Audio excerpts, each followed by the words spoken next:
ഇപ്പൊ മൂന്നാള് പള്ളിയിലുണ്ടെങ്കിലും വയ്ക്കാം. ഇഖാമത്ത് കൊടുക്കുന്ന വയ്ക്കേ, നിസ്കരിക്കുന്ന വയ്ക്കേ, തുപ്പുന്നത് വയ്ക്കേ. ഇന്നാലില്ല, എന്തൊരവസ്ഥയാ. നിസ്കരിക്കാനുള്ളത് ഒരു ഇമാം ഒരു രണ്ടേയാണ്, ആടെയുണ്ട് വയ്ക്കാം. പറഞ്ഞെങ്കിൽ പറ്റുമോ? നിങ്ങൾക്ക് ആ മൈക്കാനെ ചിന്തിച്ചു നോക്കും. അതുകൊണ്ട് എത്ര വിഷമുണ്ട്.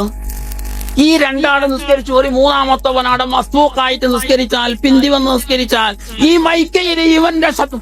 ഇത് പ്രത്യേകിച്ച് മൈലാമാർക്കൊന്നുണ്ട്, മൈക്ക കെട്ടിയാൽ ശബ്ദം കൂടുക. മൈക്ക കൊണ്ട് ശബ്ദം കൂടും, എന്റെ ശബ്ദവും കൂടും. മൈക്ക കെട്ടിയ അവന്റെ ശബ്ദത്തിലേക്ക് കണക്കില്ല.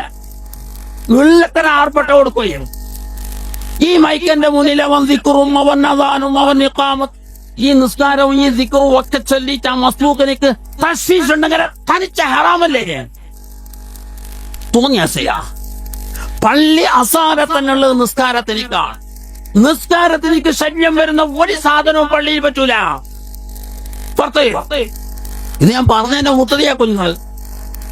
അഫ്സൽ ദിക്ർ ഉറക്ക ചെല്ലുന്നില്ലാതെ കേസുണ്ട് എന്റെ അടുത്ത്. ഞങ്ങൾ ദർസിന് മുത്താലിയും കൊണ്ട് അഫ്സൽ ദിക്ർ എന്ന് പറയും. ഉറക്ക ചെല്ലൽ കുറവാണ്. ഉറക്കച്ച വേണം, മസ്തൂക്കിങ്ങളുണ്ട്, അവർക്ക് ശല്യം വരും. അങ്ങനെ ശല്യം വെക്കാൻ പാടില്ല.